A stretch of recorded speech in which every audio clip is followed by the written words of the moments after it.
Bonjour à tous, je vais vous parler de l'attention à l'ère digitale. L'attention à l'ère digitale est un sujet émergent qui interpelle de plus en plus de scientifiques, de sociologues et autres experts. Comment cela se fait-il ? Nous allons voir en 5 minutes chrono en quoi notre environnement a beaucoup changé depuis 15 ans, en quoi ce changement de l'environnement a un impact direct sur notre cerveau et en particulier sur notre attention. Nous allons voir le dilemme que cela pose, le dilemme de l'attention à l'ère digitale, et nous verrons enfin en pratique s'il y a des marges de manœuvre et ce qu'on peut faire.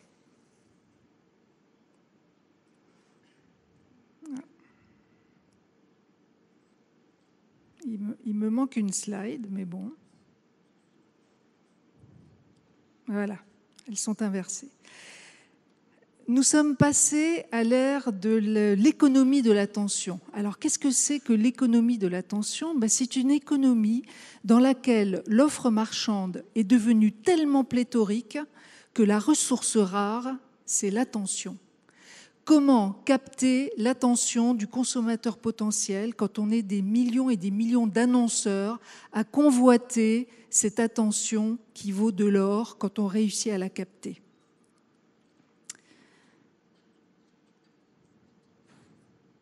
En parallèle, l'ère digitale, avec les bouleversements qu'elle nous a apportés, 2 chiffres pour illustrer un bouleversement absolument énorme, c'est la quantité d'informations que notre cerveau doit traiter tous les jours.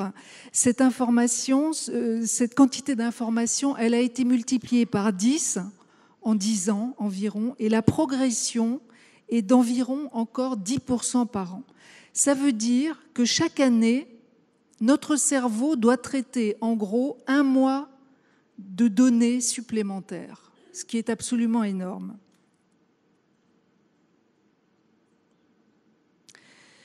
Ce qui est énorme et ce qui pose un problème, parce que plus notre cerveau doit traiter d'informations, plus notre attention se dégrade. Et ça, c'est pour une raison simple, qui est une raison physiologique. C'est que, pardonnez-moi, il y a des petits bugs, mais c'est pas grave. Donc, il y a une raison physiologique très simple, c'est que notre capacité attentionnelle est limitée. Nous avons une quantité limitée d'attention à utiliser chaque jour. Ça veut dire que c'est un peu comme si chaque matin, on se levait avec un petit bidon de carburant. Ce carburant mental, c'est notre attention. Et nous allons devoir l'utiliser au fil de la journée de telle façon qu'il puisse servir aux choses les plus importantes. Or, s'il est consommé, et on va voir comment il est consommé, par un tas de choses qui ne sont pas spécialement importantes, ça va rapidement poser un problème. Et ce problème, c'est ça. Ce problème, c'est ce qu'on appelle la surcharge cognitive. C'est-à-dire que quand le cerveau a traité un certain nombre d'informations, il sature. Il sature parce qu'il ne peut plus. L'attention est un filtre, et c'est un goulot d'étranglement étroit qui est là à l'entrée de notre cerveau et qui fait que quand on le gave d'informations, il y a un moment, il y a un phénomène de rejet. Et ce phénomène de rejet est d'autant plus préoccupant que notre capacité attentionnelle est directement en lien avec notre efficacité et notre bien-être. Quand on a épuisé notre quantité d'attention, on est dans cet état-là que vous reconnaissez certainement. Alors, certains sont dans cet état-là en milieu de journée, d'autres ont plus de chance, ça va être en fin de journée. Alors, l'homme cherche toujours à s'adapter aux changements qui lui arrivent, même quand ce sont des changements très rapides, comme celui de la digitalisation. L'homme, par exemple, il va se mettre, face à cette avalanche d'informations, il va se mettre à faire plusieurs choses à la fois. Il va se mettre à zapper continuellement et à tenter de faire plusieurs choses à la fois, comme téléphoner tout en rédigeant un mail. Ben ça, c'est une très très mauvaise idée du point de vue de notre cerveau, pour une raison simple, c'est que ce multitasking, le multitâche et le zapping a un coût très élevé que les scientifiques appellent le coût du switch. C'est-à-dire que, en réalité, notre cerveau ne sait faire qu'une chose consciente et volontaire à la fois. C'est-à-dire que quand vous croyez que vous lisez un mail et que vous répondez au téléphone en même temps, en réalité, vous ne faites pas les deux choses en même temps. Vous zappez très rapidement de l'un à l'autre. Et vous voyez ce zapping, c'est ce fameux switch. À chaque zapping, vous perdez votre carburant mental, vous perdez un petit peu de votre attention. Et non seulement ça, mais ça ralentit la productivité, c'est-à-dire que, contrairement à ce qu'on peut croire, on va moins vite que quand on fait les choses en série. Et surtout, le taux d'erreur se multiplie. Et là où le phénomène est particulièrement pervers, c'est qu'il engendre une illusion de performance. Qu'est-ce que c'est que cette illusion de performance ? Eh bien, c'est que dans toute cette agitation que perçoit notre cerveau quand nous faisons plusieurs choses à la fois, eh bien, le cerveau, il a l'illusion d'être efficace, performant. Ça peut même engendrer chez certains une forme d'euphorie. Voilà, mais c'est une illusion totale. Cet état de choses fait qu'aujourd'hui, et ça va encore s'accentuer, on est confronté à un dilemme. Et ce dilemme, il est sans précédent dans l'histoire de l'humanité. Quel est-il ? Le dilemme, c'est qu'on n'a jamais eu à faire des choses aussi complexes dans nos métiers. Tous les problèmes que nous devons résoudre sont de plus en plus complexes, quel que soit le métier qu'on a. Et pour gérer cette complexité, nous avons besoin de toute notre attention et d'une attention de grande qualité, parce que c'est ça qui permet d'aborder la complexité.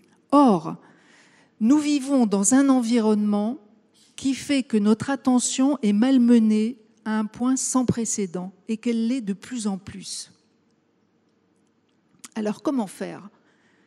Comment faire pour utiliser ce carburant si précieux qu'est notre attention ? Comment faire pour allouer cette précieuse attention aux choses qui sont les plus importantes pour nous ?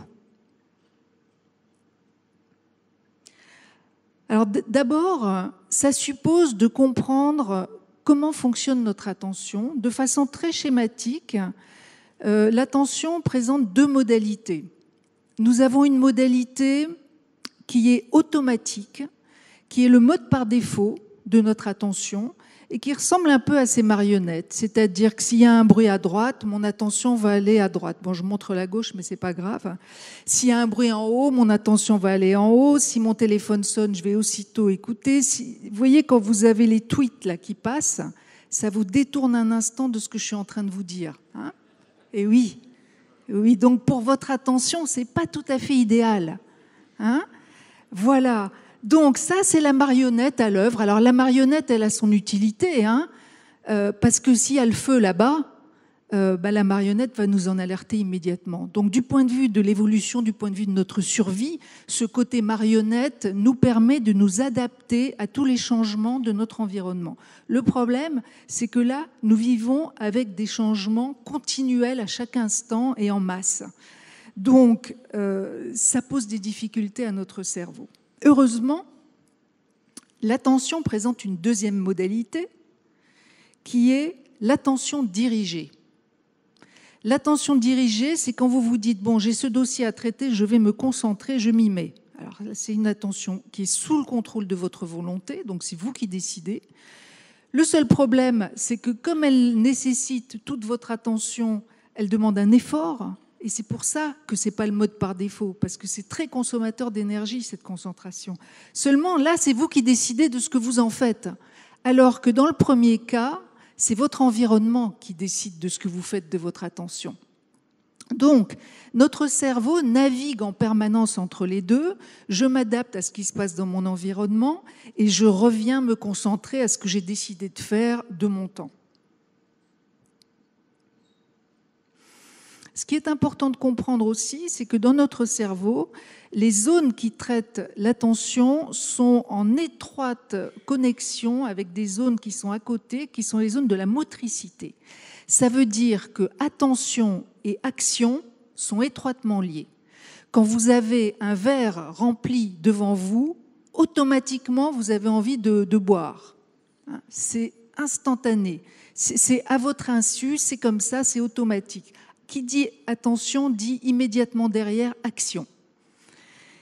Et ça veut dire que là où va votre attention, vont vos actions. Donc, en gros, votre activité va se dérouler là où vous apportez votre attention.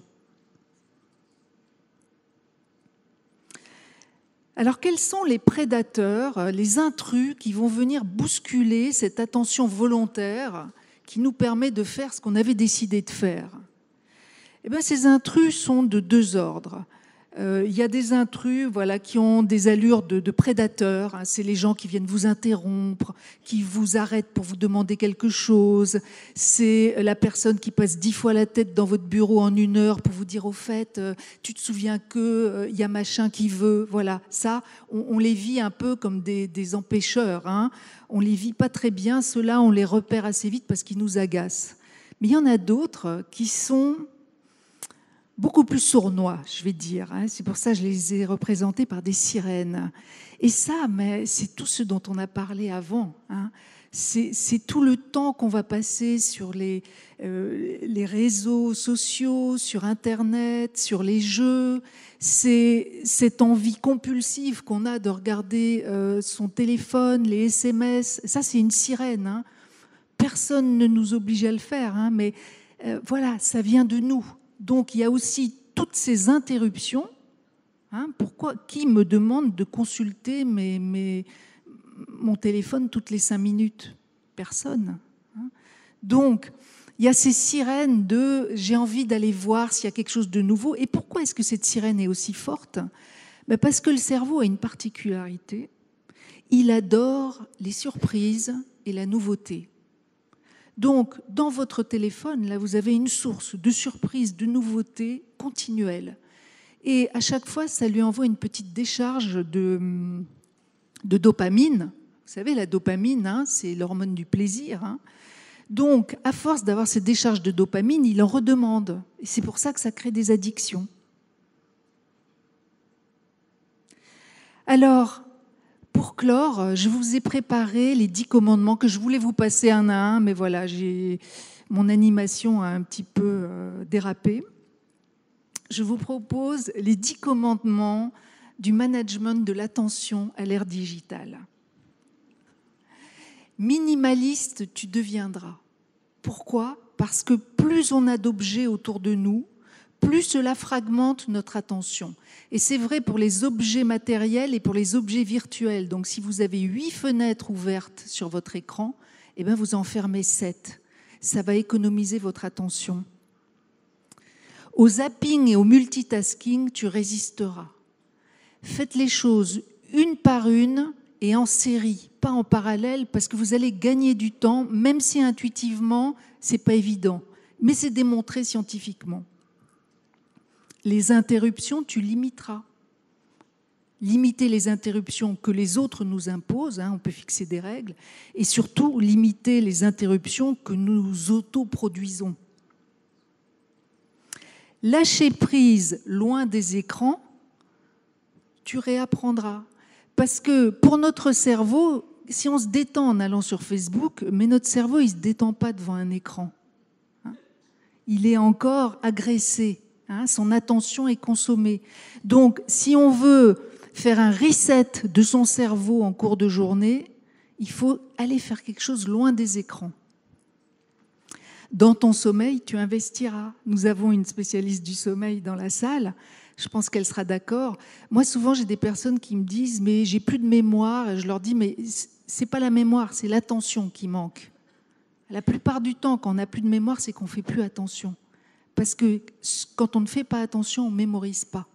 Et ensuite, pour gagner de l'attention et de la mémoire, il suffit de dormir un petit peu plus. Alors, ce n'est pas facile, je sais. Mais le sommeil est un véritable investissement. Et je ne pense pas que notre spécialiste du sommeil me contredise. On a longtemps cru que le sommeil, c'était une perte de temps. Non, c'est un investissement cognitif et physique. 6. Tes intentions chaque matin, tu clarifieras. Pourquoi ? Parce que quand vous fixez clairement vos objectifs, votre attention va se caler sur ces objectifs que vous vous êtes fixés. Alors là encore, il en faut 2 ou 3, parce que la to-do list avec 20 trucs, ça fragmente votre attention. Mieux réguler ton stress, tu apprendras. Le stress est un consommateur d'attention vorace. Et réguler le stress, ça s'apprend. Comme on a appris à faire des maths à l'école. Ta méta-attention, tu développeras. Alors, qu'est-ce que c'est que ça, la méta-attention ? C'est très simple. 3 fois par jour, posez-vous la question, où est mon attention là tout de suite maintenant ? Le simple fait de faire ça, ça vous recentrera dans votre attention. À diriger ton attention, tu t'entraîneras. La bonne nouvelle, c'est que l'attention, ça s'entraîne. Alors, comment ça s'entraîne ? Avec des exercices de toutes sortes, des exercices de pleine conscience, par exemple. Vous vous calez sur votre respiration et vous suivez votre respiration pendant 1 minute. Ou votre cœur. Vous écoutez battre votre cœur pendant 1 minute. Et vous faites ça tous les jours. C'est un entraînement de l'attention. Elle se muscle. Et enfin, l'instant présent, tu habiteras. Et c'est peut-être le plus simple et le plus agréable, c'est-à-dire que si vous avez un bon verre de vin dans la main, savourez-le, une chose à la fois, votre attention vous en remerciera et votre bien-être aussi. Voilà, je vous remercie.